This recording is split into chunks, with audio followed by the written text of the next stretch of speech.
이제 눈을 감고 복돈사의 12번째 수면 불교 이야기를 들어봅니다. 오늘 하루 마음을 다쳤다면 이 말이 당신을 감싸주기를 바랍니다. 지금부터 조용히 잠들 준비를 해볼까요? 오늘 이 시간 우리는 부처님께서 가르치신 말의 업에 대해 함께 생각해 보려 합니다. 특히 자식을 위하는 마음으로 무심코 던지는 말 한마디가 그 아이의 길을 막고 복을 가로막는 원인이 될 수도 있다는 사실, 당신은 알고 계셨나요? 법구경에는 다음과 같은 가르침이 나옵니다. 말은 바람과 같으나 그 자취는 천만 겁을 남긴다. 이 말씀은 우리가 뱉은 말이 아무리 가볍게 느껴져도 그 파장은 오랜 세월 동안 자신과 주변에 영향을 끼친다는 뜻입니다. 그럼 지금부터 복을 끊는 말 7가지, 그리고 그 말들을 바꾸는 수행의 지혜에 대해 말씀드리겠습니다. 첫째, 우리 애는 원래 그런 애야. 이 단정의 말이 자식의 복을 가로막을 수도 있습니다. 서울 도봉구에서 일찍이 홀로 딸을 키워온 김진숙 씨는 딸아이가 대학을 졸업하고 몇 번의 면접에서 떨어졌을 때마다 이런 말을 습관처럼 되뇌었다고 합니다. 얘는 원래 낯을 많이 가려. 면접만 가면 말문이 막혀서 그렇지 사실 일 잘하는 애야. 처음에는 딸을 위로하려는 진심에서 나왔던 말이었습니다. 그러나 몇 달이 지나도록 면접 결과는 달라지지 않았고 그 말을 들은 딸은 어느 순간 스스로를 낯을 많이 가리는 사람으로 확정해버리고 말았습니다. 나는 낯을 가려. 나는 말주변이 없어. 나는 면접을 잘 못 보는 성격이야. 자신에게 붙인 그 말이 어느새 자아를 구속하는 틀이 되어버린 것이죠. 이와 관련하여 부처님께서는 수타니파타에서 이렇게 말씀하셨습니다. 자신을 규정하는 자, 그 규정의 틀 안에서 벗어나지 못하느니라. 이 말씀은 곧 내가 어떤 말을 반복해서 내뱉느냐에 따라 그 말의 형상이 스스로를 둘러싸는 업의 갑옷이 된다는 뜻입니다. 한 제자가 물었습니다. 세존이시여, 말 한마디로도 업이 생긴다 하셨는데 어떤 말이 죄를 짓는 말입니까? 그러자 부처님께서는 대답하셨습니다. 타인을 해치거나 자신을 작게 여기는 말도 죄의 씨앗이 된다. 그 말이 곧 업이 되어 생사를 끌고 다닌다. 우다나에서의 가르침입니다. 부처님께서는 말이 가지는 창조적 힘을 강조하셨습니다. 그 말이 자식을 어떻게 바라보는가에 따라 자식의 운명이 바뀔 수도 있다는 것이지요. 김진숙 씨의 딸도 자신이 원래 낯가리는 성격이라는 말을 엄마에게서 너무 자주 들은 탓에 스스로에게 그런 딱지를 붙이고 말았습니다. 그 결과는 어땠을까요? 면접장에서 딸은 늘 자신감을 잃고 목소리가 작아지고 무슨 말을 해도 끝내 말문이 막히곤 했습니다. 부처님께서는 법구경에서 이렇게 경고하십니다. 말은 바람과 같으나 그 자취는 천만 겁을 남긴다. 즉, 우리가 가볍게 던진 말 한마디가 아무렇지도 않게 흩날리는 바람 같아 보여도 그 파장은 오랜 세월 동안 자식의 마음속에서 되풀이된다는 뜻입니다. 그래서 부모의 말은 곧 자식의 내면을 새기는 조각칼과 같습니다. 무심코 던진 한마디가 그 아이의 인생관, 자존감, 행동, 나아가 복받을 준비에까지 영향을 미칩니다. 어떤 말이 아이를 막고 어떤 말이 아이를 열어주는가? 이것은 단순한 심리의 문제가 아니라 불교에서 말하는 업의 형성과 깊이 관련된 주제입니다. 금강경에서도 다음과 같은 구절이 있습니다. 만일 사람이 나는 능력이 없다고 말하면 그 말대로 마음이 그르치고 그 말대로 세상이 기울어진다. 이 얼마나 두려운 말입니까? 부모가 던진 말 한마디가 자식의 마음속 우주를 기울어지게 할 수 있다는 것. 이제 우리는 그 말의 방향을 바꾸어야 합니다. 김진숙 씨는 어느 날 절 마당에서 우연히 한 스님의 법문을 들었다고 합니다. 스님은 말씀하셨습니다. 말은 씨앗이요, 마음은 밭이다. 어떤 말을 심느냐에 따라 그 아이의 내일이 달라진다. 그날 이후 김 씨는 딸에게 단정적인 말 대신 가능성을 여는 말을 하기로 마음먹었습니다. 넌 아직 내 진짜 모습을 다 보여주지 못했을 뿐이야. 내 안에는 누구보다 강한 용기가 있어. 지금은 잠시 쉬는 시간이야. 다음엔 잘할 수 있어. 놀랍게도 며칠 후 딸은 스스로 한 곳에 이력서를 넣었고 면접 당일 떨리는 목소리로 처음으로 자신을 도전이 두렵지만 배우고 싶은 사람이라고 소개했다고 합니다. 그리고 그날 합격의 연락이 왔습니다. 이것이 우연일까요? 불교에서는 우연이란 없다고 말합니다. 모든 일은 업과 연기로 설명됩니다. 자식의 운도 그 아이 안에 있는 능력도 부모가 어떤 말의 씨앗을 심느냐에 따라 전혀 다른 방향으로 자랍니다. 이제는 말해야 합니다. 우리 아이는 아직 피지 않은 꽃이다. 지금은 씨앗의 시간이다. 가능성은 언제나 살아있다. 그리고 되뇌어야 합니다. 말은 업이 된다. 업은 길이 된다. 길은 곧 복이 된다. 부처님은 자바암경에서 말씀하셨습니다. 말이 바르면 그 사람의 삶도 바르다. 오늘 우리가 바른 말을 택하고 가능성을 여는 말을 뿌릴 수 있다면 자식의 복은 이미 시작된 것입니다. 복돈사는 오늘도 자식을 위한 당신의 말을 응원합니다. 이 밤 마음속에서 이렇게 속삭여 보세요. 우리 아이는 가능성이다. 우리 아이는 이미 괜찮다. 둘째, 이번에도 안 되면 어쩌나? 라는 불안의 말입니다. 한 어머니가 있었습니다. 30년을 넘게 자식만 바라보며 살아온 분이었죠. 그런데 어느 날 그녀의 기도가 기도처럼 들리지 않았습니다. 저를 찾은 스님이 조용히 묻습니다. 기도하러 오셨다면서 왜 자꾸 불안한 말만 반복하시나요? 그녀는 당황하며 답했습니다. 아니요, 저 정말 간절히 빌고 있어요. 이번에도 안 되면 어쩌나 그게 걱정이라서요. 그러자 스님은 단호히 말합니다. 그건 기도가 아니라 스스로 자식의 복을 막는 저주입니다. 불안은 언뜻 간절함처럼 보입니다. 하지만 그것은 씨앗이 아니라 그림자입니다. 자식을 위한 마음이라 하더라도 그 바탕이 두려움이라면 그 말은 어느덧 아이의 앞길에 걸림돌이 됩니다.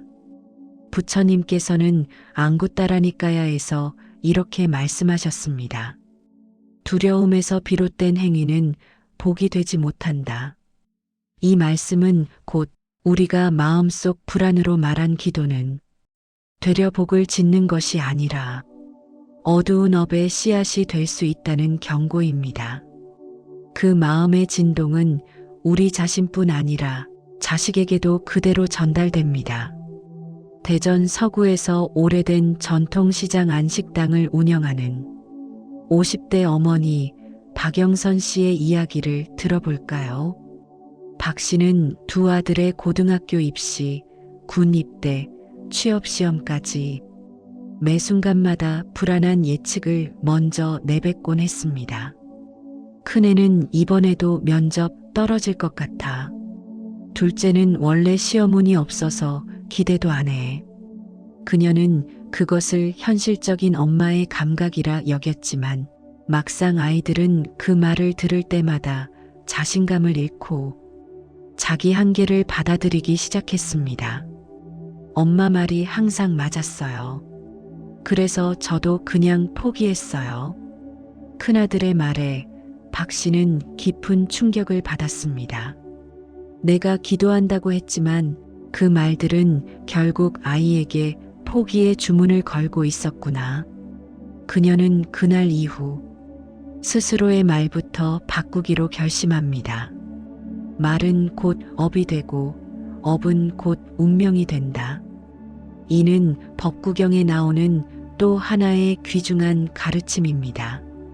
말이란 공중에 흩어지는 소리가 아니라 마음을 담은 행위이며 그 행위가 세월을 돌고 돌아 자신에게 되돌아오는 원인이 된다는 뜻입니다. 그렇다면 우리는 어떻게 해야 할까요? 불안의 씨앗을 없애는 방법 하나, 불안을 기도로 바꾸는 훈련을 해야 합니다.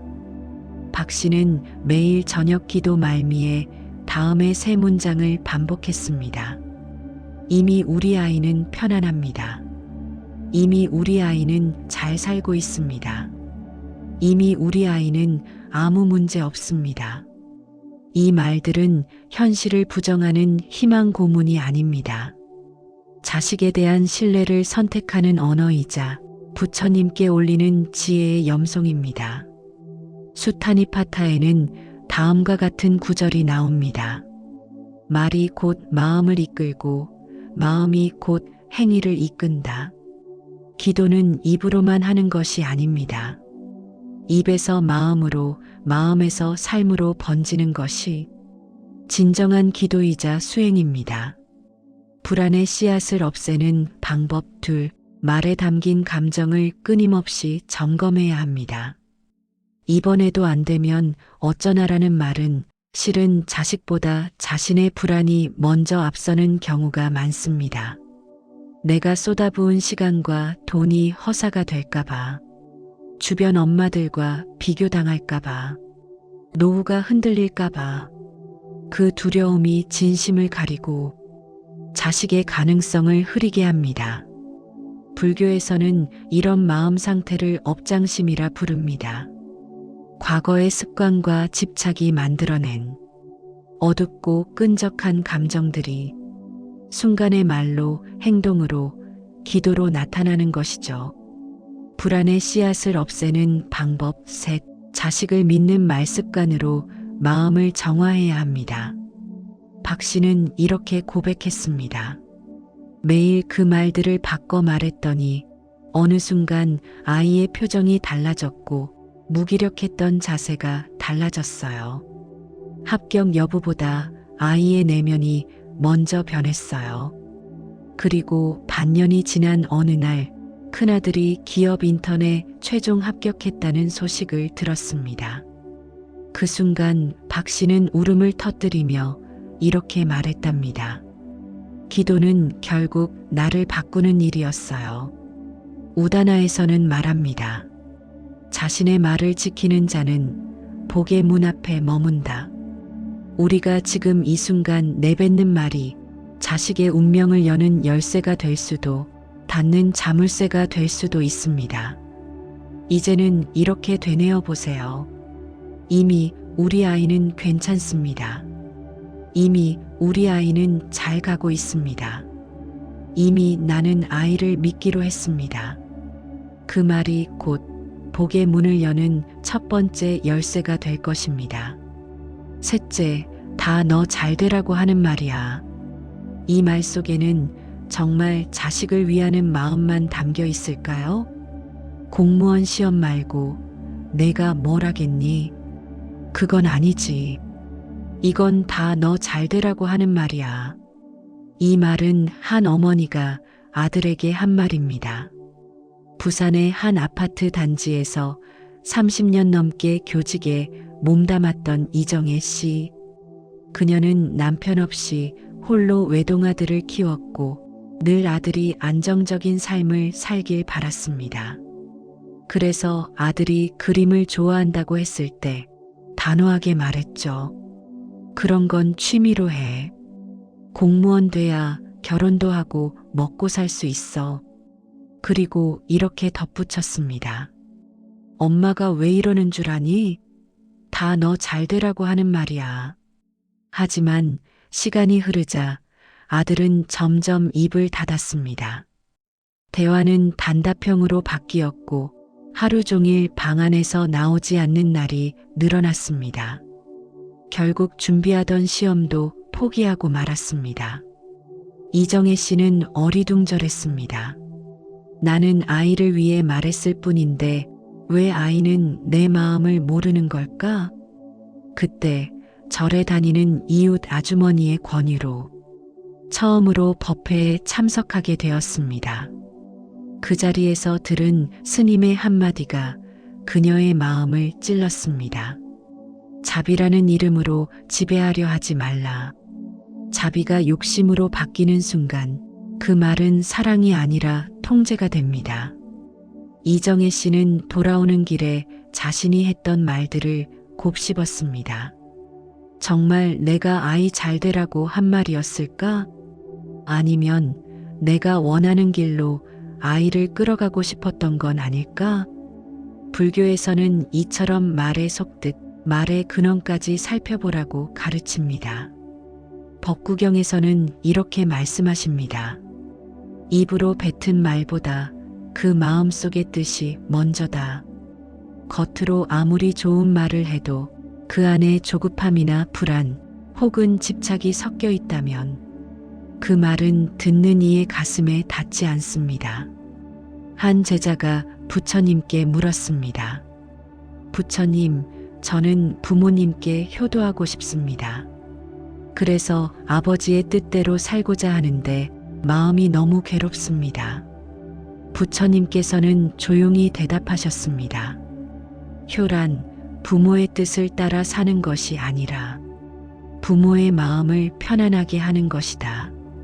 이 구절은 수타니파타에도 유사한 맥락으로 등장합니다. 진정한 사랑은 따르게 하는 것이 아니라 스스로 선택할 수 있도록 해주는 것. 그것이 자비의 본 모습입니다. 이정혜 씨는 그날 이후 말을 바꾸기 시작했습니다. 내가 원하는 게 있다면 엄마는 그 길을 함께 고민해 줄게. 엄마도 겁이 많지만 너를 믿어볼게. 힘들 땐 얘기해. 엄마는 듣는 사람으로 있을게. 이 말들은 이전보다 훨씬 짧고 단순했지만 아들은 조금씩 마음을 열기 시작했습니다. 처음엔 디자인 학원에 다니겠다고 했고 그 다음엔 작은 디자인 회사에 인턴으로 들어갔습니다. 그리고 결국 정직원이 되어 자신만의 길을 걸어가고 있습니다. 이정혜 씨는 말합니다. 예전엔 말이 많았고 지금은 그 아이 말을 기다립니다. 우리는 때로 좋은 말이라는 이름으로 말을 밀어붙이곤 합니다. 하지만 그 말들이 자식의 마음을 닫게 하고 길을 잃게 하는 경우도 있다는 사실 기억해야 합니다. 부처님께서는 금강경에서 이렇게 말씀하셨습니다. 응무소주 이생기심, 어디에도 집착하지 않는 마음으로 마음을 내라.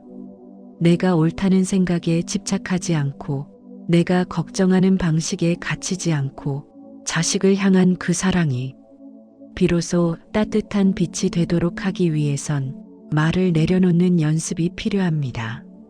내가 하는 말이 진심일까? 이 말에 두려움은 없을까? 지금 말하려는 이 문장이 정말 이 아이를 위한 것일까? 아니면 나를 위한 것일까? 이렇게 묻고 또 묻는 마음이 바로 수행입니다. 끝으로 오늘 이 말을 마음에 새겨보면 어떨까요? 이 말은 내가 하기 위한 말이 아니라 내 아이가 자라나기 위한 말인가? 복음 말에서 옵니다. 하지만 그 말이 사랑이라는 이름을 한 집착이라면 복은 우리 곁에 오래 머물 수 없습니다.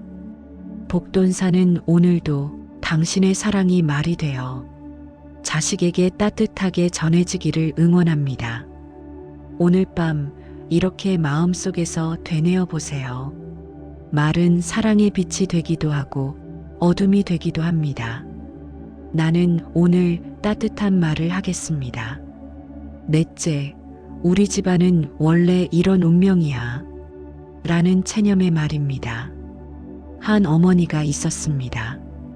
강원도 원주에서 3남매를 키우며 살아온 50대 중반의 여성입니다.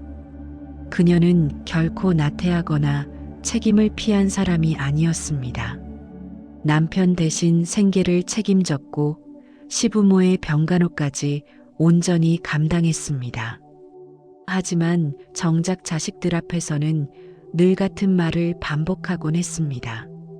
우리 집안은 원래 시어머니 없어. 우리는 늘 마지막에 한 끗 차이로 미끄러지더라. 내 아빠도 그랬고 너희 할아버지도 결국 포기했지. 이 말들은 겉으로 보면 단순한 체념 같았지만 사실은 어머니의 오래된 두려움이었습니다. 내 아이도 나처럼 고생할까봐 기대를 꺾어두려는 방어였죠. 그 말을 가장 자주 들은 사람은 막내딸이었습니다. 고등학교 3학년 미술 전공을 꿈꾸며 입시 준비에 몰두하던 시기. 어느 날 딸은 시험을 앞두고 책상 앞에서 이렇게 말했습니다. 엄마, 나는 시작도 하기 전에 이미 포기한 기분이야. 그제서야 어머니는 자신이 무심코 내뱉은 말이 자식의 마음에 얼마나 깊은 그림자를 드리웠는지 깨달았습니다. 딸은 아직 살아보지도 않은 미래를 이미 정해진 운명처럼 받아들이고 있었던 것입니다. 부처님께서는 법구경에서 이렇게 말씀하셨습니다. 과거에 묶인 이는 미래를 잃는다. 이 말씀은 단지 개인의 인생을 두고 한 말이 아닙니다. 집안의 습관, 말투, 태도, 그리고 반복되는 감정까지도 부처님께서는 업의 연쇄로 보셨습니다. 한 세대의 체념은 다음 세대의 불신으로 이어지고 그 불신은 다시 그 아이의 미래를 가로막습니다. 우리의 말은 때때로 칼보다 날카롭고 바위보다 무겁게 들립니다. 특히 그것이 부모의 입에서 나올 때는 말이 아니라 예언처럼 받아들여집니다. 너도 내 아빠처럼 그러겠지. 우린 원래 못난 팔자야. 이런 말은 현실 묘사가 아니라 현실 고착입니다. 길이 막혀 있어서 못 가는 것이 아니라 갈 수 없다고 믿는 순간 길이 사라지는 것입니다. 한주희 씨는 그날 이후 입버릇을 바꾸었습니다. 더 이상 우리는 운이 없어라고 하지 않았고 운명 대신 연습이라는 단어를 선택했습니다. 우리는 지금 새 운명을 연습하는 중이야. 하루하루가 우리 집안의 새로운 시작이야. 과거는 참고서일 뿐 답안지는 아니야. 이 말들은 처음엔 어색하게 느껴졌습니다. 하지만 매일 반복되는 말은 결국 믿음이 되고 믿음은 행동을 바꾸었습니다. 막내딸은 그 말을 듣고 다시 그림을 그리기 시작했습니다.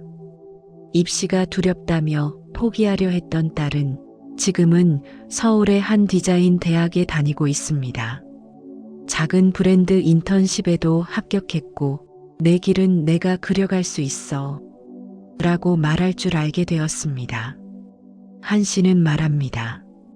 우리 집안은 이제 과거를 반복하는 집안이 아니라 과거를 가르침 삼아 미래를 여는 집안이 되었어요. 부처님께서는 우다나에서 또 이렇게 말씀하셨습니다. 마음을 바꾸면 말이 달라진다. 말이 달라지면 세상이 달라진다. 결국 복이 머무는 집안은 운 좋은 집안이 아니라 좋은 말을 하는 집안입니다.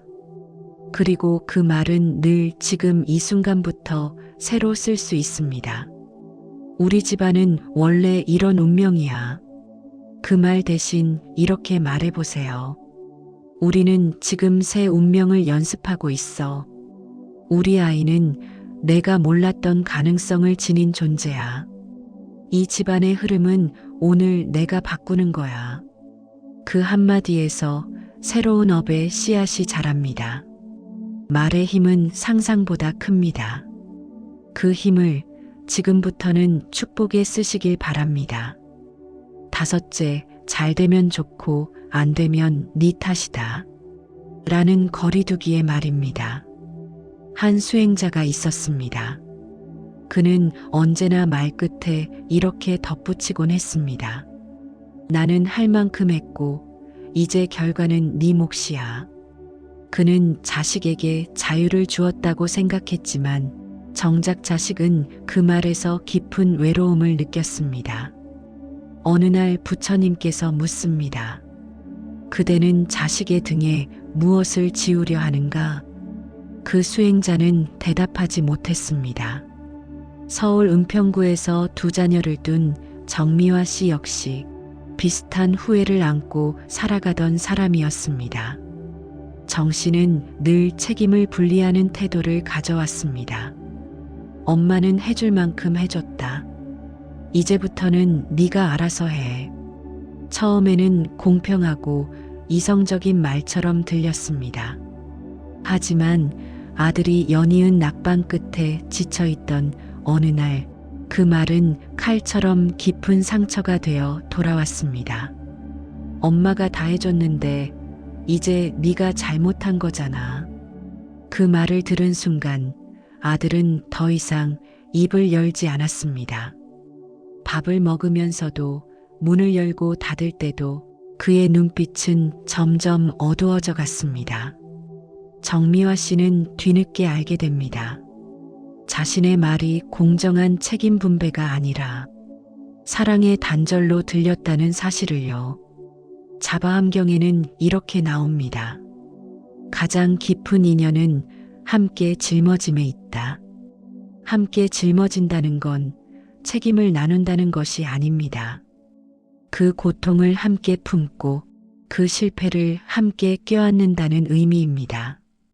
정 씨는 상담을 통해 자신이 한 말을 돌이켜 보았습니다. 자식의 실패에 대한 두려움을 그 아이에게만 지우려 했다는 것을요. 그날 이후 정 씨는 마음을 고쳐 먹었습니다. 자식이 넘어졌을 때 책임을 따지는 것이 아니라 다시 일어설 힘을 주는 말을 건네야 한다는 것을 알게 된 것이죠. 그래서 말을 바꾸기로 했습니다. 괜찮아. 우리가 같이 다시 시작하면 돼. 엄마는 너 혼자 두지 않을 거야. 지금 이 순간부터 나는 네 편이야. 이때 중요한 점이 있습니다.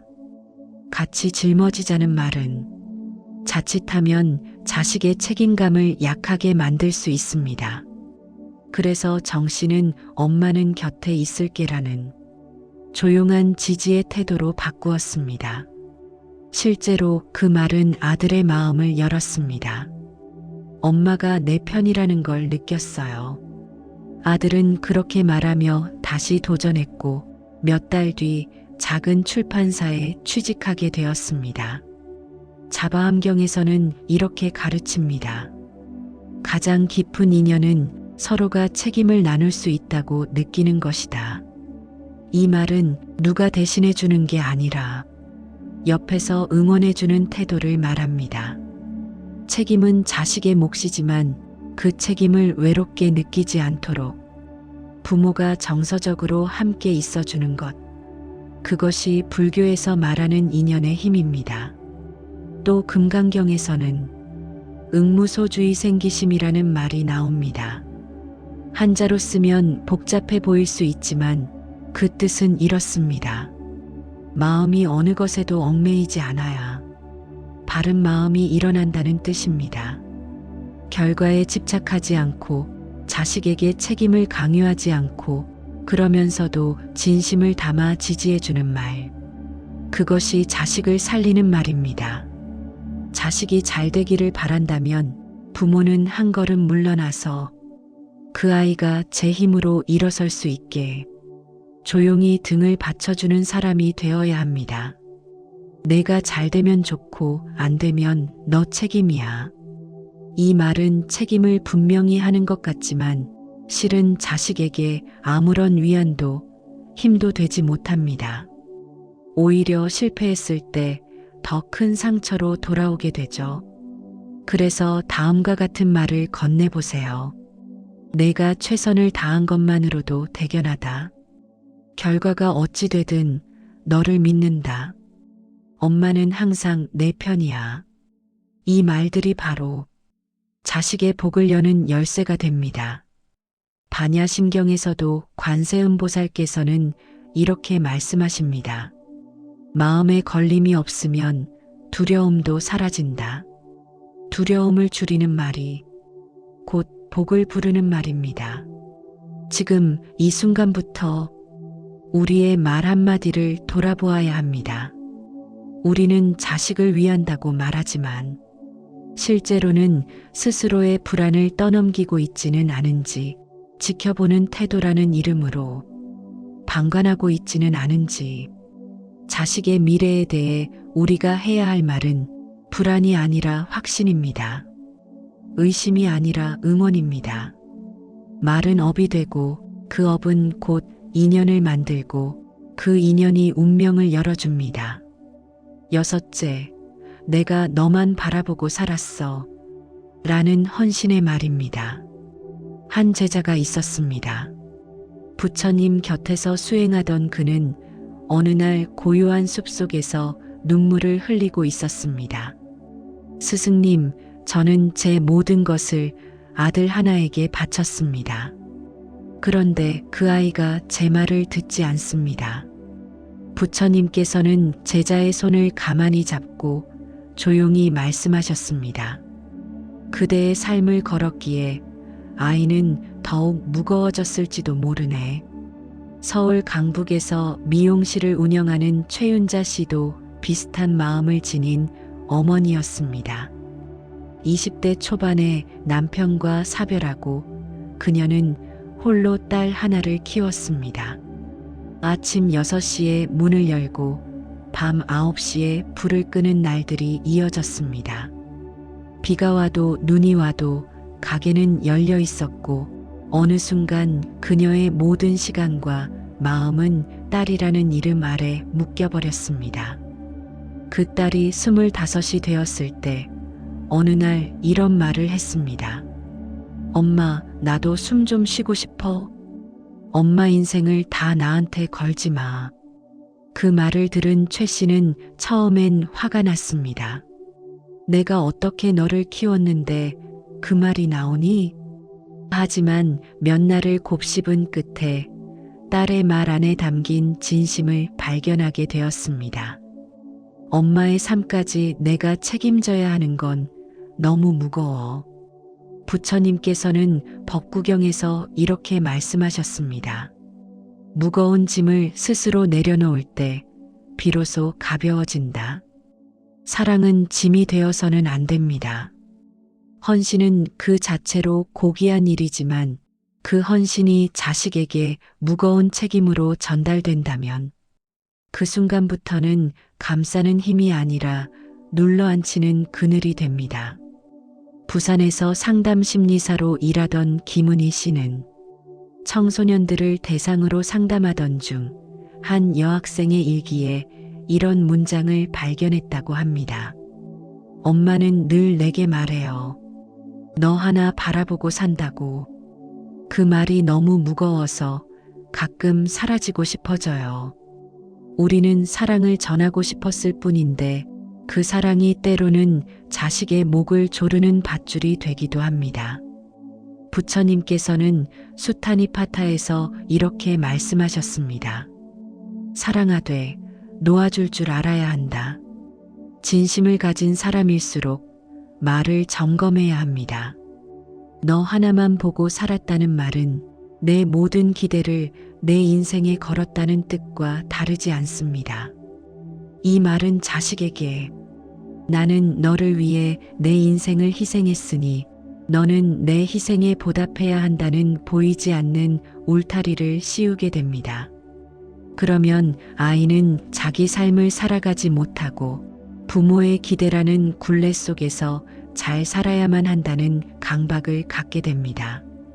잘 살아야 하는 이유가 엄마를 위해서, 아빠를 위해서가 된다면 그 아이는 스스로의 중심을 잃고 방황하게 됩니다.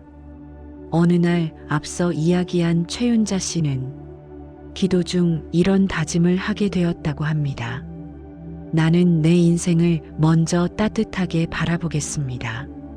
그 따뜻함이 아이에게도 전해지기를 바랍니다. 그날 이후 그녀는 딸에게 이렇게 말했습니다. 엄마는 요즘 책 읽는 재미가 있어. 하루 한 끼는 나를 위한 밥을 차려. 그리고 내가 있어. 참 고맙다. 이 말들을 들은 딸은 이렇게 대답했다고 합니다. 엄마, 이제야 내가 숨을 쉴 수 있을 것 같아. 부처님께서는 자바암경에서 이렇게 말씀하셨습니다. 삶은 서로의 등을 두드려주는 것이지 서로의 어깨에 올라타는 것이 아니다. 우리는 오늘도 자식에게 잘 되기를 바랍니다. 그러나 그 바람이 너를 위해서가 아니라 너는 너로 살아도 괜찮다는 마음에서 나와야 비로소 자식도 부모도 자유로워집니다.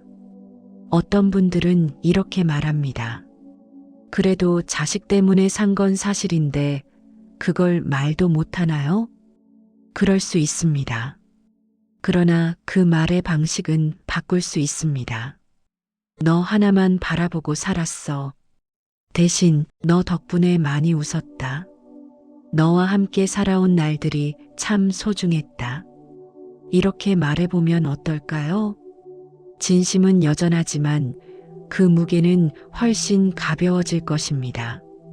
그리고 자식은 그 말 속에서 부모의 사랑을 부담이 아닌 기둥으로 느끼게 될 것입니다. 7째, 나는 그 나이 때 이만큼 했어. 라는 비교의 말입니다. 한 제자가 있었습니다. 그는 숲속에서 부처님께 고했습니다. 스승님, 저는 가진 것도 많고 부족한 것도 없는데 왜 이리 마음이 허전합니까? 부처님은 제자의 눈을 바라보며 조용히 말씀하셨습니다. 감사의 이름으로 스스로를 다그치고 있지는 않습니까?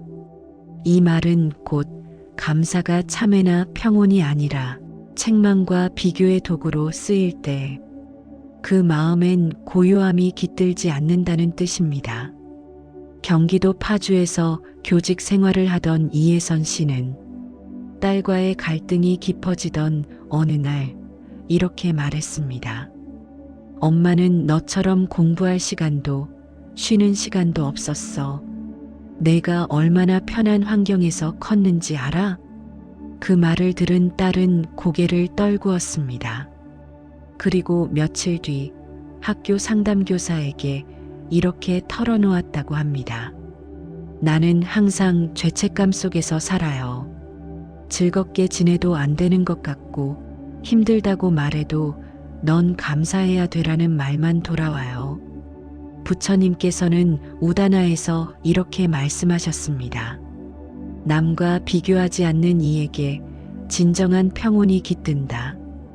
우리는 자식에게 감사하라고 말하면서 무의식 중에 과거의 나 혹은 다른 집 아이와 비교하고 있습니다.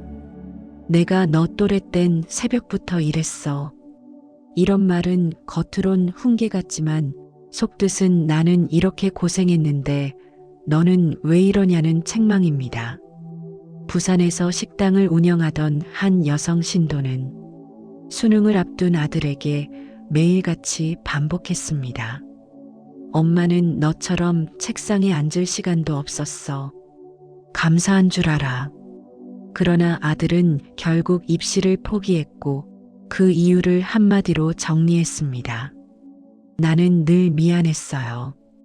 왜냐하면 난 늘 감사하지 못한 사람이었으니까요. 부처님께서는 법구경에서 이렇게 말씀하셨습니다. 말은 칼보다 깊은 상처를 남긴다. 감사는 강요하는 것이 아닙니다. 감사는 비교를 통해 쟁취하는 감정이 아니라 존재 자체에 머무는 고요한 마음입니다. 그럼 우리는 자식에게 어떤 언어를 건네야 할까요? 첫째, 지금 이 순간 자식의 마음을 인정하는 말입니다. 지금 너도 많이 힘들겠구나. 말은 안 해도 엄마는 내가 얼마나 애쓰는지 알아. 둘째, 자신의 경험을 비교가 아닌 나눔으로 푸는 방식입니다. 엄마도 예전에 너처럼 답답할 때가 있었단다. 그럴 땐 어떻게든 하루를 버티는 게 전부였어. 셋째, 감사하라는 말보다 부모가 먼저 감사하는 모습을 보여주는 것입니다. 엄마는 오늘 너랑 밥 먹는 이 시간이 참 고맙다.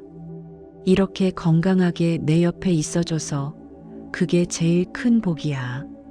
이런 말들은 자식의 마음에 의무감이 아닌 온기를 남깁니다.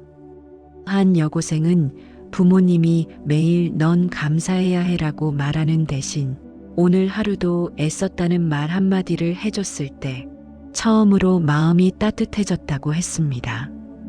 우리가 진정 바라는 것은 자식이 무릎 꿇고 고개를 숙이는 감사가 아니라 고개를 들고 자신 있게 살아가는 모습일 것입니다. 그 시작은 말입니다. 너는 감사하지 못한 아이야라는 말이 아니라 나는 너와 함께 있는 지금 이 순간이 고맙다는 말. 복돈사는 오늘도 당신의 그 따뜻한 언어가 가족의 복이 되길 응원합니다. 오늘 밤 이렇게 속으로 되뇌어 보세요. 비교 없이 바라보면 우리 아이는 이미 충분합니다. 그 존재만으로 고맙습니다. 지금까지의 이야기를 잘 들으셨다면 지금부터는 같은 이야기, 같은 울림을 조금 더 천천히 반복해 드립니다. 아직 잠이 들지 않으셨다면 두 번째 이야기는 더 깊은 이완과 함께 이어집니다. 이제 눈을 감고 복돈사의 12번째 수면 불교 이야기를 들어봅니다. 오늘 하루 마음을 다쳤다면 이 말이 당신을 감싸주기를 바랍니다. 지금부터 조용히 잠들 준비를 해볼까요? 오늘 이 시간 우리는 부처님께서 가르치신 말의 업에 대해 함께 생각해 보려 합니다. 특히 자식을 위하는 마음으로 무심코 던지는 말 한마디가 그 아이의 길을 막고 복을 가로막는 원인이 될 수도 있다는 사실, 당신은 알고 계셨나요? 법구경에는 다음과 같은 가르침이 나옵니다. 말은 바람과 같으나 그 자취는 천만 겁을 남긴다. 이 말씀은 우리가 뱉은 말이 아무리 가볍게 느껴져도 그 파장은 오랜 세월 동안 자신과 주변에 영향을 끼친다는 뜻입니다.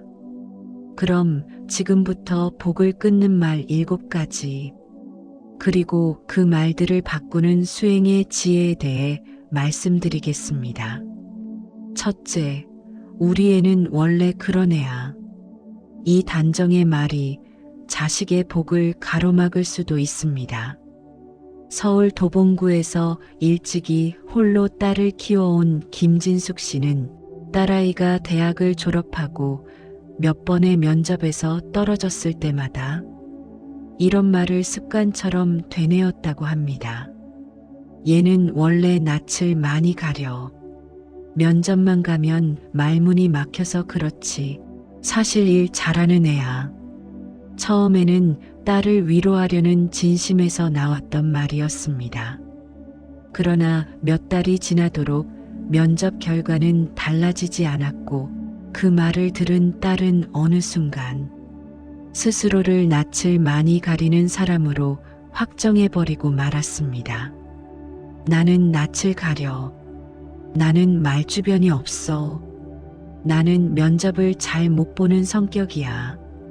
자신에게 붙인 그 말이 어느새 자아를 구속하는 틀이 되어버린 것이죠. 이와 관련하여 부처님께서는 수타니파타에서 이렇게 말씀하셨습니다. 자신을 규정하는 자, 그 규정의 틀 안에서 벗어나지 못하느니라. 이 말씀은 곧 내가 어떤 말을 반복해서 내뱉느냐에 따라 그 말의 형상이 스스로를 둘러싸는 업의 갑옷이 된다는 뜻입니다. 한 제자가 물었습니다. 세존이시여, 말 한마디로도 업이 생긴다 하셨는데 어떤 말이 죄를 짓는 말입니까? 그러자 부처님께서는 대답하셨습니다. 타인을 해치거나 자신을 작게 여기는 말도 죄의 씨앗이 된다. 그 말이 곧 업이 되어 생사를 끌고 다닌다. 우다나에서의 가르침입니다. 부처님께서는 말이 가지는 창조적 힘을 강조하셨습니다. 그 말이 자식을 어떻게 바라보는가에 따라 자식의 운명이 바뀔 수도 있다는 것이지요. 김진숙 씨의 딸도 자신이 원래 낯가리는 성격이라는 말을 엄마에게서 너무 자주 들은 탓에 스스로에게 그런 딱지를 붙이고 말았습니다. 그 결과는 어땠을까요?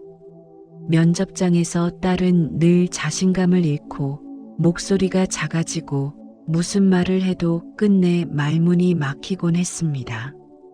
부처님께서는 법구경에서 이렇게 경고하십니다. 말은 바람과 같으나 그 자취는 천만 겁을 남긴다. 즉, 우리가 가볍게 던진 말 한마디가 아무렇지도 않게 흩날리는 바람 같아 보여도 그 파장은 오랜 세월 동안 자식의 마음속에서 되풀이된다는 뜻입니다. 그래서 부모의 말은 곧 자식의 내면을 새기는 조각칼과 같습니다. 무심코 던진 한마디가 그 아이의 인생관, 자존감, 행동, 나아가 복받을 준비에까지 영향을 미칩니다. 어떤 말이 아이를 막고 어떤 말이 아이를 열어주는가? 이것은 단순한 심리의 문제가 아니라 불교에서 말하는 업의 형성과 깊이 관련된 주제입니다. 금강경에서도 다음과 같은 구절이 있습니다. 만일 사람이 나는 능력이 없다고 말하면 그 말대로 마음이 그르치고 그 말대로 세상이 기울어진다. 이 얼마나 두려운 말입니까? 부모가 던진 말 한마디가 자식의 마음속 우주를 기울어지게 할 수 있다는 것. 이제 우리는 그 말의 방향을 바꾸어야 합니다. 김진숙 씨는 어느 날 절 마당에서 우연히 한 스님의 법문을 들었다고 합니다. 스님은 말씀하셨습니다. 말은 씨앗이요, 마음은 밭이다. 어떤 말을 심느냐에 따라 그 아이의 내일이 달라진다. 그날 이후 김 씨는 딸에게 단정적인 말 대신 가능성을 여는 말을 하기로 마음먹었습니다. 넌 아직 내 진짜 모습을 다 보여주지 못했을 뿐이야. 내 안에는 누구보다 강한 용기가 있어. 지금은 잠시 쉬는 시간이야. 다음엔 잘할 수 있어. 놀랍게도 며칠 후 딸은 스스로 한 곳에 이력서를 넣었고 면접 당일 떨리는 목소리로 처음으로 자신을 도전이 두렵지만 배우고 싶은 사람이라고 소개했다고 합니다. 그리고 그날 합격의 연락이 왔습니다. 이것이 우연일까요? 불교에서는 우연이란 없다고 말합니다. 모든 일은 업과 연기로 설명됩니다. 자식의 운도, 그 아이 안에 있는 능력도 부모가 어떤 말의 씨앗을 심느냐에 따라 전혀 다른 방향으로 자랍니다. 이제는 말해야 합니다. 우리 아이는 아직 피지 않은 꽃이다. 지금은 씨앗의 시간이다. 가능성은 언제나 살아있다. 그리고 되뇌어야 합니다. 말은 업이 된다. 업은 길이 된다. 길은 곧 복이 된다. 부처님은 자바암경에서 말씀하셨습니다. 말이 바르면 그 사람의 삶도 바르다. 오늘 우리가 바른 말을 택하고 가능성을 여는 말을 뿌릴 수 있다면 자식의 복은 이미 시작된 것입니다. 복돈사는 오늘도 자식을 위한 당신의 말을 응원합니다. 이 밤 마음속에서 이렇게 속삭여 보세요. 우리 아이는 가능성이다. 우리 아이는 이미 괜찮다. 둘째, 이번에도 안 되면 어쩌나? 라는 불안의 말입니다. 한 어머니가 있었습니다. 30년을 넘게 자식만 바라보며 살아온 분이었죠. 그런데 어느 날 그녀의 기도가 기도처럼 들리지 않았습니다. 저를 찾은 스님이 조용히 묻습니다. 기도하러 오셨다면서 왜 자꾸 불안한 말만 반복하시나요? 그녀는 당황하며 답했습니다. 아니요, 저 정말 간절히 빌고 있어요. 이번에도 안 되면 어쩌나 그게 걱정이라서요. 그러자 스님은 단호히 말합니다. 그건 기도가 아니라 스스로 자식의 복을 막는 저주입니다. 불안은 언뜻 간절함처럼 보입니다. 하지만 그것은 씨앗이 아니라 그림자입니다. 자식을 위한 마음이라 하더라도 그 바탕이 두려움이라면 그 말은 어느덧 아이의 앞길에 걸림돌이 됩니다. 부처님께서는 안구따라니까야에서 이렇게 말씀하셨습니다. 두려움에서 비롯된 행위는 복이 되지 못한다. 이 말씀은 곧 우리가 마음속 불안으로 말한 기도는 되려 복을 짓는 것이 아니라 어두운 업의 씨앗이 될 수 있다는 경고입니다. 그 마음의 진동은 우리 자신뿐 아니라 자식에게도 그대로 전달됩니다. 대전 서구에서 오래된 전통시장 안식당을 운영하는 50대 어머니 박영선 씨의 이야기를 들어볼까요? 박 씨는 두 아들의 고등학교 입시, 군 입대, 취업시험까지 매 순간마다 불안한 예측을 먼저 내뱉곤 했습니다. 큰애는 이번에도 면접 떨어질 것 같아.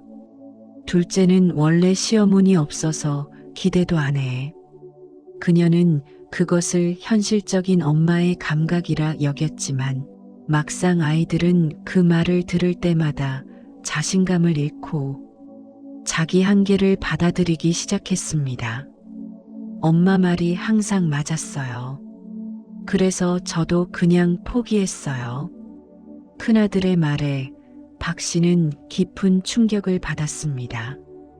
내가 기도한다고 했지만 그 말들은 결국 아이에게 포기의 주문을 걸고 있었구나. 그녀는 그날 이후 스스로의 말부터 바꾸기로 결심합니다. 말은 곧 업이 되고 업은 곧 운명이 된다. 이는 법구경에 나오는 또 하나의 귀중한 가르침입니다. 말이란 공중에 흩어지는 소리가 아니라 마음을 담은 행위이며 그 행위가 세월을 돌고 돌아 자신에게 되돌아오는 원인이 된다는 뜻입니다. 그렇다면 우리는 어떻게 해야 할까요? 불안의 씨앗을 없애는 방법 하나, 불안을 기도로 바꾸는 훈련을 해야 합니다. 박 씨는 매일 저녁 기도 말미에 다음의 세 문장을 반복했습니다. 이미 우리 아이는 편안합니다. 이미 우리 아이는 잘 살고 있습니다. 이미 우리 아이는 아무 문제 없습니다. 이 말들은 현실을 부정하는 희망 고문이 아닙니다. 자식에 대한 신뢰를 선택하는 언어이자 부처님께 올리는 지혜의 염송입니다. 수타니파타에는 다음과 같은 구절이 나옵니다. 말이 곧 마음을 이끌고 마음이 곧 행위를 이끈다. 기도는 입으로만 하는 것이 아닙니다. 입에서 마음으로, 마음에서 삶으로 번지는 것이 진정한 기도이자 수행입니다. 불안의 씨앗을 없애는 방법 둘, 말에 담긴 감정을 끊임없이 점검해야 합니다. 이번에도 안 되면 어쩌나라는 말은 실은 자식보다 자신의 불안이 먼저 앞서는 경우가 많습니다. 내가 쏟아부은 시간과 돈이 허사가 될까봐, 주변 엄마들과 비교당할까봐, 노후가 흔들릴까봐, 그 두려움이 진심을 가리고 자식의 가능성을 흐리게 합니다. 불교에서는 이런 마음 상태를 업장심이라 부릅니다. 과거의 습관과 집착이 만들어낸 어둡고 끈적한 감정들이 순간의 말로, 행동으로, 기도로 나타나는 것이죠. 불안의 씨앗을 없애는 방법 셋, 자식을 믿는 말 습관으로 마음을 정화해야 합니다. 박 씨는 이렇게 고백했습니다. 매일 그 말들을 바꿔 말했더니 어느 순간 아이의 표정이 달라졌고 무기력했던 자세가 달라졌어요. 합격 여부보다 아이의 내면이 먼저 변했어요. 그리고 반년이 지난 어느 날 큰아들이 기업 인턴에 최종 합격했다는 소식을 들었습니다. 그 순간 박 씨는 울음을 터뜨리며 이렇게 말했답니다. 기도는 결국 나를 바꾸는 일이었어요. 우다나에서는 말합니다. 자신의 말을 지키는 자는 복의 문 앞에 머문다. 우리가 지금 이 순간 내뱉는 말이 자식의 운명을 여는 열쇠가 될 수도 닫는 자물쇠가 될 수도 있습니다. 이제는 이렇게 되뇌어 보세요. 이미 우리 아이는 괜찮습니다. 이미 우리 아이는 잘 가고 있습니다. 이미 나는 아이를 믿기로 했습니다. 그 말이 곧 복의 문을 여는 첫 번째 열쇠가 될 것입니다. 셋째, 다 너 잘되라고 하는 말이야. 이 말 속에는 정말 자식을 위하는 마음만 담겨 있을까요? 공무원 시험 말고 내가 뭘 하겠니? 그건 아니지. 이건 다 너 잘되라고 하는 말이야. 이 말은 한 어머니가 아들에게 한 말입니다. 부산의 한 아파트 단지에서 30년 넘게 교직에 몸담았던 이정혜 씨. 그녀는 남편 없이 홀로 외동아들을 키웠고 늘 아들이 안정적인 삶을 살길 바랐습니다. 그래서 아들이 그림을 좋아한다고 했을 때 단호하게 말했죠. 그런 건 취미로 해. 공무원 돼야 결혼도 하고 먹고 살 수 있어. 그리고 이렇게 덧붙였습니다. 엄마가 왜 이러는 줄 아니? 다 너 잘되라고 하는 말이야. 하지만 시간이 흐르자 아들은 점점 입을 닫았습니다. 대화는 단답형으로 바뀌었고 하루 종일 방 안에서 나오지 않는 날이 늘어났습니다. 결국 준비하던 시험도 포기하고 말았습니다. 이정혜 씨는 어리둥절했습니다. 나는 아이를 위해 말했을 뿐인데 왜 아이는 내 마음을 모르는 걸까? 그때 절에 다니는 이웃 아주머니의 권유로 처음으로 법회에 참석하게 되었습니다. 그 자리에서 들은 스님의 한마디가 그녀의 마음을 찔렀습니다. 자비라는 이름으로 지배하려 하지 말라. 자비가 욕심으로 바뀌는 순간 그 말은 사랑이 아니라 통제가 됩니다. 이정혜 씨는 돌아오는 길에 자신이 했던 말들을 곱씹었습니다. 정말 내가 아이 잘 되라고 한 말이었을까? 아니면 내가 원하는 길로 아이를 끌어가고 싶었던 건 아닐까? 불교에서는 이처럼 말의 속뜻, 말의 근원까지 살펴보라고 가르칩니다.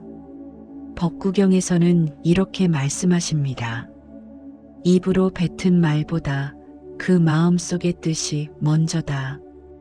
겉으로 아무리 좋은 말을 해도 그 안에 조급함이나 불안 혹은 집착이 섞여 있다면 그 말은 듣는 이의 가슴에 닿지 않습니다. 한 제자가 부처님께 물었습니다. 부처님, 저는 부모님께 효도하고 싶습니다. 그래서 아버지의 뜻대로 살고자 하는데 마음이 너무 괴롭습니다. 부처님께서는 조용히 대답하셨습니다. 효란, 부모의 뜻을 따라 사는 것이 아니라 부모의 마음을 편안하게 하는 것이다. 이 구절은 수타니파타에도 유사한 맥락으로 등장합니다. 진정한 사랑은 따르게 하는 것이 아니라 스스로 선택할 수 있도록 해주는 것. 그것이 자비의 본 모습입니다. 이정혜 씨는 그날 이후 말을 바꾸기 시작했습니다. 내가 원하는 게 있다면 엄마는 그 길을 함께 고민해 줄게. 엄마도 겁이 많지만 너를 믿어볼게. 힘들 땐 얘기해. 엄마는 듣는 사람으로 있을게. 이 말들은 이전보다 훨씬 짧고 단순했지만 아들은 조금씩 마음을 열기 시작했습니다. 처음엔 디자인 학원에 다니겠다고 했고 그 다음엔 작은 디자인 회사에 인턴으로 들어갔습니다. 그리고 결국 정직원이 되어 자신만의 길을 걸어가고 있습니다. 이정혜 씨는 말합니다. 예전엔 말이 많았고 지금은 그 아이 말을 기다립니다. 우리는 때로 좋은 말이라는 이름으로 말을 밀어붙이곤 합니다.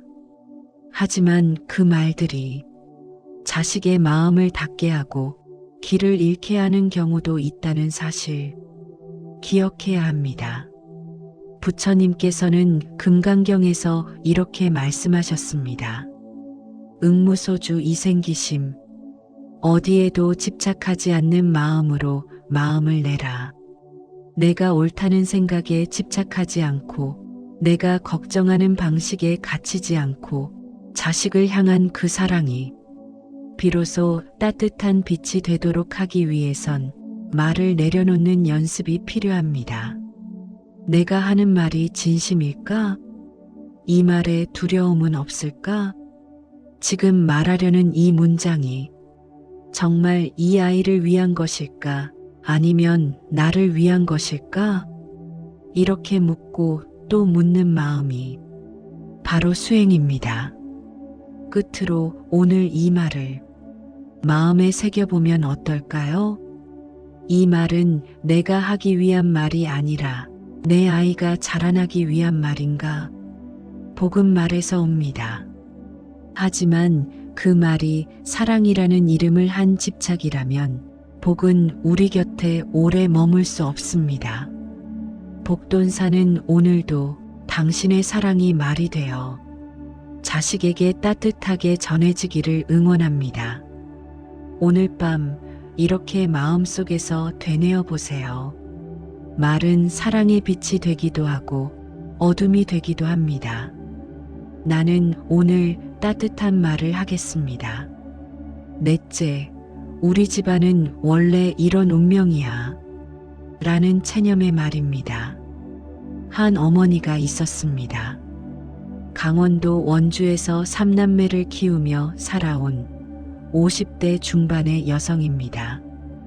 그녀는 결코 나태하거나 책임을 피한 사람이 아니었습니다. 남편 대신 생계를 책임졌고 시부모의 병간호까지 온전히 감당했습니다. 하지만 정작 자식들 앞에서는 늘 같은 말을 반복하곤 했습니다. 우리 집안은 원래 시어머니 없어. 우리는 늘 마지막에 한 끗 차이로 미끄러지더라. 내 아빠도 그랬고 너희 할아버지도 결국 포기했지. 이 말들은 겉으로 보면 단순한 체념 같았지만 사실은 어머니의 오래된 두려움이었습니다. 내 아이도 나처럼 고생할까봐 기대를 꺾어두려는 방어였죠. 그 말을 가장 자주 들은 사람은 막내딸이었습니다. 고등학교 3학년 미술 전공을 꿈꾸며 입시 준비에 몰두하던 시기, 어느 날 딸은 시험을 앞두고 책상 앞에서 이렇게 말했습니다. 엄마, 나는 시작도 하기 전에 이미 포기한 기분이야. 그제서야 어머니는 자신이 무심코 내뱉은 말이 자식의 마음에 얼마나 깊은 그림자를 드리웠는지 깨달았습니다. 딸은 아직 살아보지도 않은 미래를 이미 정해진 운명처럼 받아들이고 있었던 것입니다. 부처님께서는 법구경에서 이렇게 말씀하셨습니다. 과거에 묶인 이는 미래를 잃는다. 이 말씀은 단지 개인의 인생을 두고 한 말이 아닙니다. 집안의 습관, 말투, 태도, 그리고 반복되는 감정까지도 부처님께서는 업의 연쇄로 보셨습니다. 한 세대의 체념은 다음 세대의 불신으로 이어지고 그 불신은 다시 그 아이의 미래를 가로막습니다. 우리의 말은 때때로 칼보다 날카롭고 바위보다 무겁게 들립니다. 특히 그것이 부모의 입에서 나올 때는 말이 아니라 예언처럼 받아들여집니다. 너도 내 아빠처럼 그러겠지. 우린 원래 못난 팔자야. 이런 말은 현실 묘사가 아니라 현실 고착입니다. 길이 막혀 있어서 못 가는 것이 아니라 갈 수 없다고 믿는 순간 길이 사라지는 것입니다. 한주희 씨는 그날 이후 입버릇을 바꾸었습니다. 더 이상 우리는 운이 없어라고 하지 않았고 운명 대신 연습이라는 단어를 선택했습니다. 우리는 지금 새 운명을 연습하는 중이야. 하루하루가 우리 집안의 새로운 시작이야. 과거는 참고서일 뿐 답안지는 아니야. 이 말들은 처음엔 어색하게 느껴졌습니다. 하지만 매일 반복되는 말은 결국 믿음이 되고 믿음은 행동을 바꾸었습니다. 막내딸은 그 말을 듣고 다시 그림을 그리기 시작했습니다. 입시가 두렵다며 포기하려 했던 딸은 지금은 서울의 한 디자인 대학에 다니고 있습니다. 작은 브랜드 인턴십에도 합격했고 내 길은 내가 그려갈 수 있어 라고 말할 줄 알게 되었습니다. 한 씨는 말합니다. 우리 집안은 이제 과거를 반복하는 집안이 아니라 과거를 가르침 삼아 미래를 여는 집안이 되었어요. 부처님께서는 우다나에서 또 이렇게 말씀하셨습니다. 마음을 바꾸면 말이 달라진다. 말이 달라지면 세상이 달라진다. 결국 복이 머무는 집안은 운 좋은 집안이 아니라 좋은 말을 하는 집안입니다. 그리고 그 말은 늘 지금 이 순간부터 새로 쓸 수 있습니다. 우리 집안은 원래 이런 운명이야. 그 말 대신 이렇게 말해보세요. 우리는 지금 새 운명을 연습하고 있어. 우리 아이는 내가 몰랐던 가능성을 지닌 존재야. 이 집안의 흐름은 오늘 내가 바꾸는 거야. 그 한마디에서 새로운 업의 씨앗이 자랍니다. 말의 힘은 상상보다 큽니다. 그 힘을 지금부터는 축복에 쓰시길 바랍니다. 다섯째, 잘 되면 좋고 안 되면 네 탓이다. 라는 거리두기의 말입니다. 한 수행자가 있었습니다. 그는 언제나 말끝에 이렇게 덧붙이곤 했습니다. 나는 할 만큼 했고 이제 결과는 네 몫이야. 그는 자식에게 자유를 주었다고 생각했지만 정작 자식은 그 말에서 깊은 외로움을 느꼈습니다. 어느 날 부처님께서 묻습니다. 그대는 자식의 등에 무엇을 지우려 하는가? 그 수행자는 대답하지 못했습니다.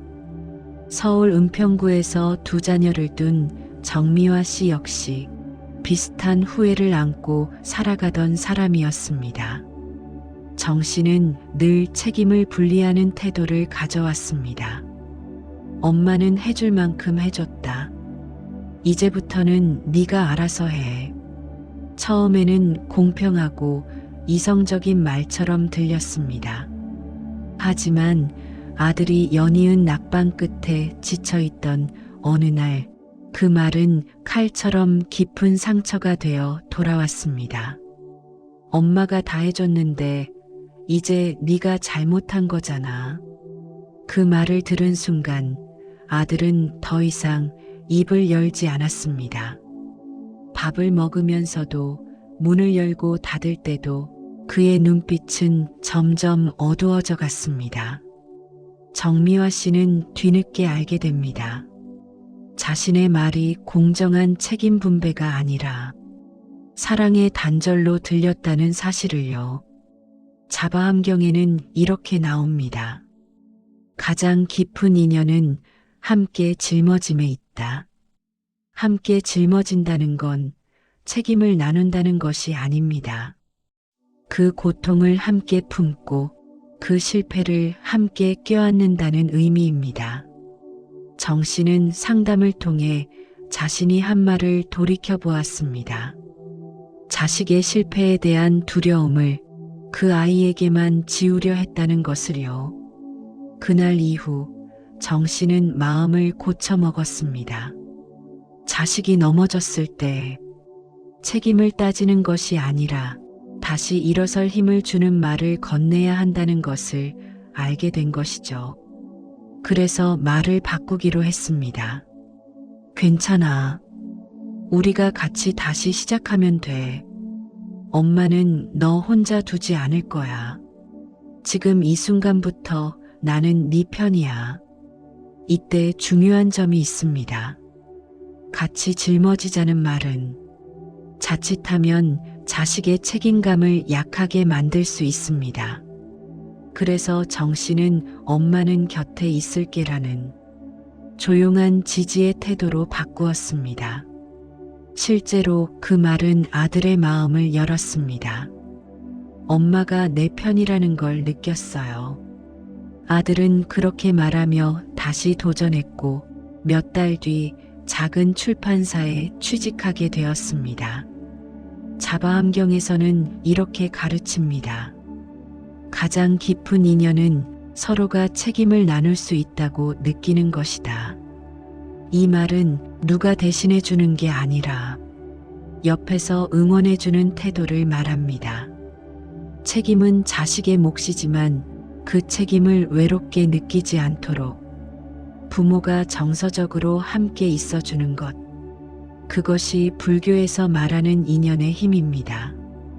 또 금강경에서는 응무소주의 생기심이라는 말이 나옵니다. 한자로 쓰면 복잡해 보일 수 있지만 그 뜻은 이렇습니다. 마음이 어느 것에도 얽매이지 않아야 바른 마음이 일어난다는 뜻입니다. 결과에 집착하지 않고 자식에게 책임을 강요하지 않고 그러면서도 진심을 담아 지지해주는 말. 그것이 자식을 살리는 말입니다. 자식이 잘 되기를 바란다면 부모는 한 걸음 물러나서 그 아이가 제 힘으로 일어설 수 있게 조용히 등을 받쳐주는 사람이 되어야 합니다. 내가 잘 되면 좋고 안 되면 너 책임이야. 이 말은 책임을 분명히 하는 것 같지만 실은 자식에게 아무런 위안도 힘도 되지 못합니다. 오히려 실패했을 때 더 큰 상처로 돌아오게 되죠. 그래서 다음과 같은 말을 건네보세요. 내가 최선을 다한 것만으로도 대견하다. 결과가 어찌 되든 너를 믿는다. 엄마는 항상 내 편이야. 이 말들이 바로 자식의 복을 여는 열쇠가 됩니다. 반야심경에서도 관세음보살께서는 이렇게 말씀하십니다. 마음에 걸림이 없으면 두려움도 사라진다. 두려움을 줄이는 말이 곧 복을 부르는 말입니다. 지금 이 순간부터 우리의 말 한마디를 돌아보아야 합니다. 우리는 자식을 위한다고 말하지만 실제로는 스스로의 불안을 떠넘기고 있지는 않은지, 지켜보는 태도라는 이름으로 방관하고 있지는 않은지, 자식의 미래에 대해 우리가 해야 할 말은 불안이 아니라 확신입니다. 의심이 아니라 응원입니다. 말은 업이 되고 그 업은 곧 인연을 만들고 그 인연이 운명을 열어줍니다. 여섯째, 내가 너만 바라보고 살았어 라는 헌신의 말입니다. 한 제자가 있었습니다. 부처님 곁에서 수행하던 그는 어느 날 고요한 숲속에서 눈물을 흘리고 있었습니다. 스승님, 저는 제 모든 것을 아들 하나에게 바쳤습니다. 그런데 그 아이가 제 말을 듣지 않습니다. 부처님께서는 제자의 손을 가만히 잡고 조용히 말씀하셨습니다. 그대의 삶을 걸었기에 아이는 더욱 무거워졌을지도 모르네. 서울 강북에서 미용실을 운영하는 최윤자 씨도 비슷한 마음을 지닌 어머니였습니다. 20대 초반에 남편과 사별하고 그녀는 홀로 딸 하나를 키웠습니다. 아침 6시에 문을 열고 밤 9시에 불을 끄는 날들이 이어졌습니다. 비가 와도 눈이 와도 가게는 열려 있었고 어느 순간 그녀의 모든 시간과 마음은 딸이라는 이름 아래 묶여버렸습니다. 그 딸이 25이 되었을 때 어느 날 이런 말을 했습니다. 엄마, 나도 숨 좀 쉬고 싶어. 엄마 인생을 다 나한테 걸지 마. 그 말을 들은 최 씨는 처음엔 화가 났습니다. 내가 어떻게 너를 키웠는데 그 말이 나오니? 하지만 몇 날을 곱씹은 끝에 딸의 말 안에 담긴 진심을 발견하게 되었습니다. 엄마의 삶까지 내가 책임져야 하는 건 너무 무거워. 부처님께서는 법구경에서 이렇게 말씀하셨습니다. 무거운 짐을 스스로 내려놓을 때 비로소 가벼워진다. 사랑은 짐이 되어서는 안 됩니다. 헌신은 그 자체로 고귀한 일이지만 그 헌신이 자식에게 무거운 책임으로 전달된다면 그 순간부터는 감싸는 힘이 아니라 눌러앉히는 그늘이 됩니다. 부산에서 상담 심리사로 일하던 김은희 씨는 청소년들을 대상으로 상담하던 중 한 여학생의 일기에 이런 문장을 발견했다고 합니다. 엄마는 늘 내게 말해요. 너 하나 바라보고 산다고. 그 말이 너무 무거워서 가끔 사라지고 싶어져요. 우리는 사랑을 전하고 싶었을 뿐인데 그 사랑이 때로는 자식의 목을 조르는 밧줄이 되기도 합니다. 부처님께서는 수타니파타에서 이렇게 말씀하셨습니다. 사랑하되 놓아줄 줄 알아야 한다. 진심을 가진 사람일수록 말을 점검해야 합니다.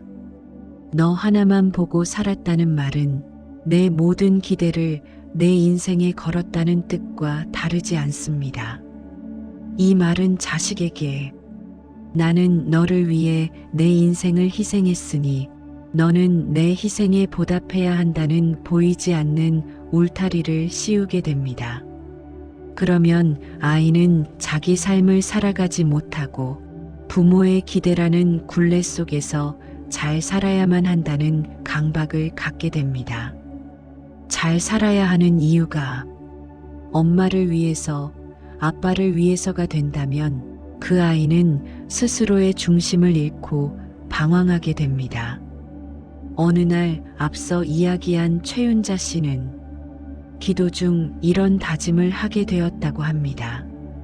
나는 내 인생을 먼저 따뜻하게 바라보겠습니다. 그 따뜻함이 아이에게도 전해지기를 바랍니다. 그날 이후 그녀는 딸에게 이렇게 말했습니다. 엄마는 요즘 책 읽는 재미가 있어. 하루 한 끼는 나를 위한 밥을 차려. 그리고 내가 있어.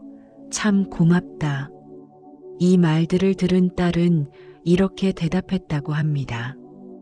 엄마, 이제야 내가 숨을 쉴 수 있을 것 같아. 부처님께서는 자바암경에서 이렇게 말씀하셨습니다.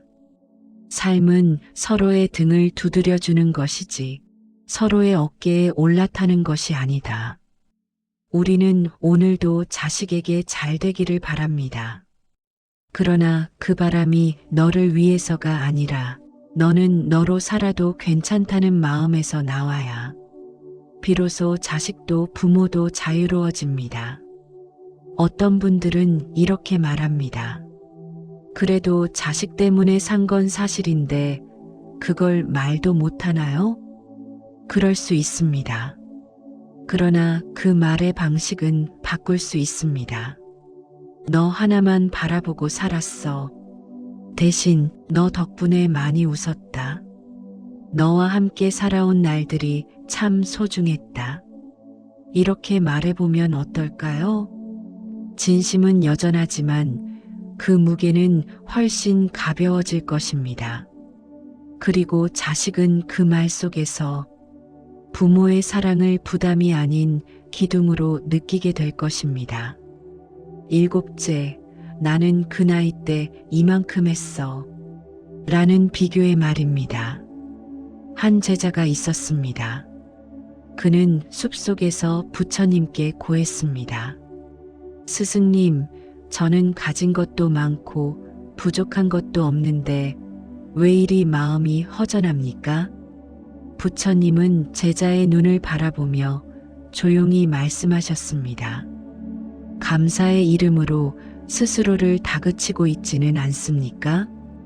이 말은 곧 감사가 참회나 평온이 아니라 책망과 비교의 도구로 쓰일 때 그 마음엔 고요함이 깃들지 않는다는 뜻입니다.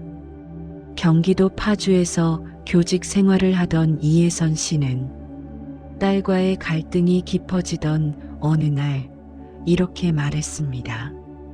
엄마는 너처럼 공부할 시간도 쉬는 시간도 없었어. 내가 얼마나 편한 환경에서 컸는지 알아? 그 말을 들은 딸은 고개를 떨구었습니다. 그리고 며칠 뒤 학교 상담교사에게 이렇게 털어놓았다고 합니다. 나는 항상 죄책감 속에서 살아요. 즐겁게 지내도 안 되는 것 같고 힘들다고 말해도 넌 감사해야 되라는 말만 돌아와요. 부처님께서는 우다나에서 이렇게 말씀하셨습니다. 남과 비교하지 않는 이에게 진정한 평온이 깃든다. 우리는 자식에게 감사하라고 말하면서 무의식 중에 과거의 나 혹은 다른 집 아이와 비교하고 있습니다. 내가 너 또래 땐 새벽부터 일했어. 이런 말은 겉으론 훈계 같지만 속뜻은 나는 이렇게 고생했는데 너는 왜 이러냐는 책망입니다. 부산에서 식당을 운영하던 한 여성 신도는 수능을 앞둔 아들에게 매일같이 반복했습니다. 엄마는 너처럼 책상에 앉을 시간도 없었어. 감사한 줄 알아. 그러나 아들은 결국 입시를 포기했고 그 이유를 한마디로 정리했습니다. 나는 늘 미안했어요. 왜냐하면 난 늘 감사하지 못한 사람이었으니까요. 부처님께서는 법구경에서 이렇게 말씀하셨습니다. 말은 칼보다 깊은 상처를 남긴다. 감사는 강요하는 것이 아닙니다.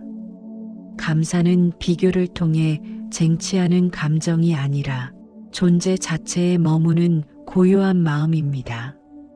그럼 우리는 자식에게 어떤 언어를 건네야 할까요? 첫째, 지금 이 순간 자식의 마음을 인정하는 말입니다. 지금 너도 많이 힘들겠구나. 말은 안 해도 엄마는 내가 얼마나 애쓰는지 알아. 둘째, 자신의 경험을 비교가 아닌 나눔으로 푸는 방식입니다. 엄마도 예전에 너처럼 답답할 때가 있었단다. 그럴 땐 어떻게든 하루를 버티는 게 전부였어. 셋째, 감사하라는 말보다 부모가 먼저 감사하는 모습을 보여주는 것입니다. 엄마는 오늘 너랑 밥 먹는 이 시간이 참 고맙다. 이렇게 건강하게 내 옆에 있어줘서 그게 제일 큰 복이야. 이런 말들은 자식의 마음에 의무감이 아닌 온기를 남깁니다. 한 여고생은 부모님이 매일 넌 감사해야 해라고 말하는 대신 오늘 하루도 애썼다는 말 한마디를 해줬을 때 처음으로 마음이 따뜻해졌다고 했습니다. 우리가 진정 바라는 것은 자식이 무릎 꿇고 고개를 숙이는 감사가 아니라 고개를 들고 자신 있게 살아가는 모습일 것입니다. 그 시작은 말입니다. 너는 감사하지 못한 아이야라는 말이 아니라 나는 너와 함께 있는 지금 이 순간이 고맙다는 말. 복돈사는 오늘도 당신의 그 따뜻한 언어가 가족의 복이 되길 응원합니다. 오늘 밤 이렇게 속으로 되뇌어 보세요. 비교 없이 바라보면 우리 아이는 이미 충분합니다. 그 존재만으로 고맙습니다. 당신은 오늘 좋은 말 한마디로 하루를 잘 정리하셨습니다. 지금 이 평화가 내일의 당신을 지켜주기를 바랍니다. 복돈사의 수면 불교는 언제나 그 자리에 있습니다. 편안한 밤 되십시오.